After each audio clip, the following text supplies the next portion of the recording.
guys, I'm Laura Vitale, and on this episode of Laura in the Kitchen, I'm going to show you how to make the most delicious apple pie bread in the history of apple pie bread.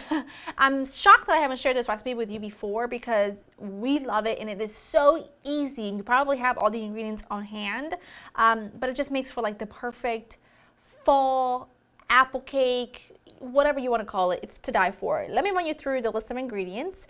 You're going to start off with some all-purpose flour, baking powder and salt, granulated sugar, eggs, milk, vanilla. Then you need some diced apples. I'm using Honeycrisp. A little bit of apple butter. You can use homemade or store-bought. I have a killer good recipe for apple butter. It's our go-to. So you can go ahead and make that recipe if you want to make it homemade, or you can use some store-bought. And you need some unsalted butter that's been softened at room temperature.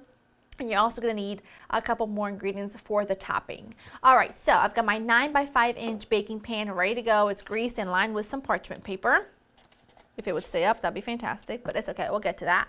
And then I have my oven preheated to 350, so we are ready to rock and roll.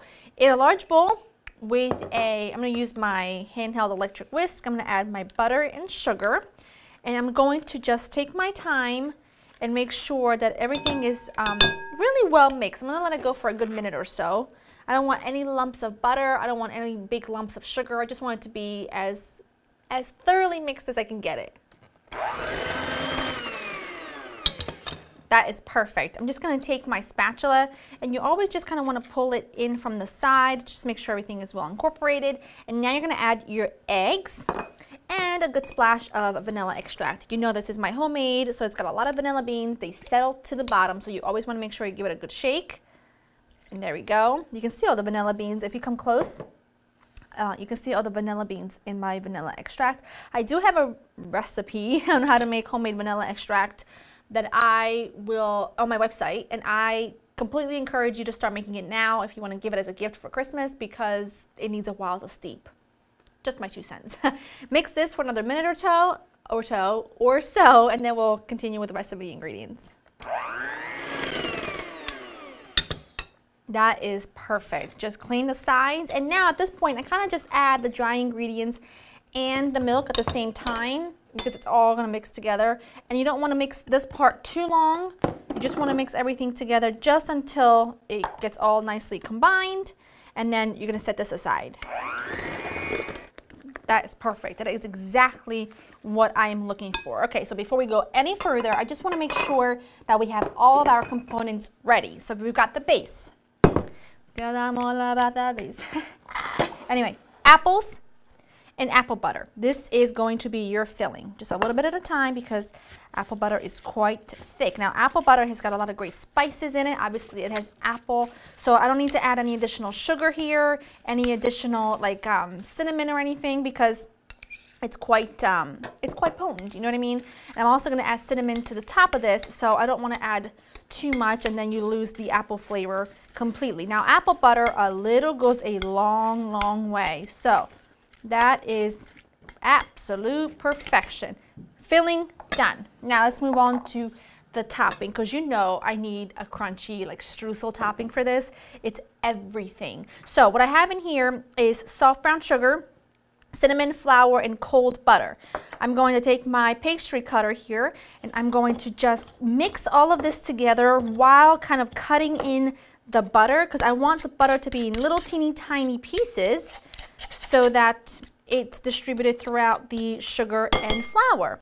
So I'm just going to take my time and just kind of work this all together, and it smells so good. And when you make this apple pie bread, I promise you it is going to be your go-to fall and winter apple dessert. If you want something that you can make in advance, you can bring it to someone's house. It's just so show-stopping. It goes well with any cup of coffee, tea, whatever. It's literally the best coffee cake on the planet. Well, for fall and winter.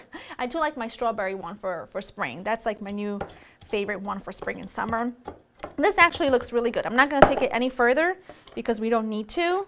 So I'm going to just start layering, and I'm going to show you how I do it. So we got the topping, base, filling, topping. Take your base, take half of it, and you're going to pour half of it in your prepared pan. And then you're just going to smooth it out as best as you can with your spatula. So just kind of work it around like that.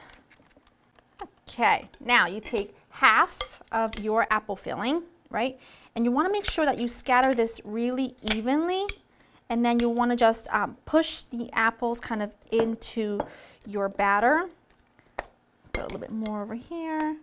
Oh, this is so good. It just, it already smells so good, and I haven't even put it in the oven yet. So you know it's going to be amazing. The aroma is going to be fantastic as this bakes.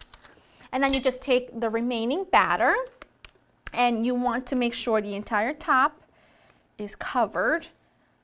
Oh, it's going to be so fantastic. I'm so happy. This is like the best. This is why I love fall and winter baking, because it's like using really warm spices. It makes your house smell so good.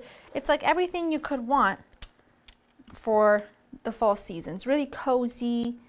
It's easy. If your house gets nice and warm, it's perfect. All right, like so. Get it all off your spatula. All right, the remaining apples go right on top. And like I said, you just want to make sure that you take your spatula or your spoon and you just kind of like sink them into the batter. More easy, really simple. This is lovely. That's what I want. And then you just cover the top literally with your topping. And that's all you do. It's easy and simple, and it's the best. Now this just needs about 15 minutes to an hour in a 350-degree oven. Let it come to room temperature, and then we cut and serve, and I'll show you what it looks like when it's there. All right, so my bread was in the oven for exactly an hour. You can see it's gorgeous. The top has got like this beautiful golden, like, it's almost like it has a lid, and it's crispy and golden and delicious. Now you have to remember, this is not going to be really light and fluffy. It's quite a dense bread because there's so much apple in there, but that's the beauty of it. That's what makes it so, so good.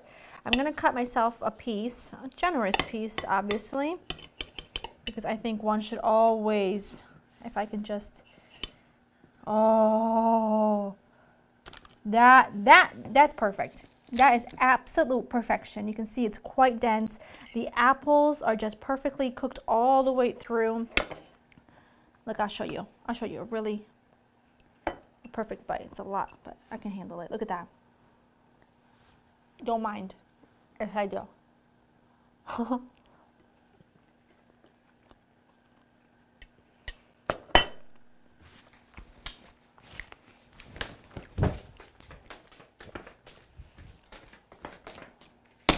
It makes me drop the mic and walk out, okay?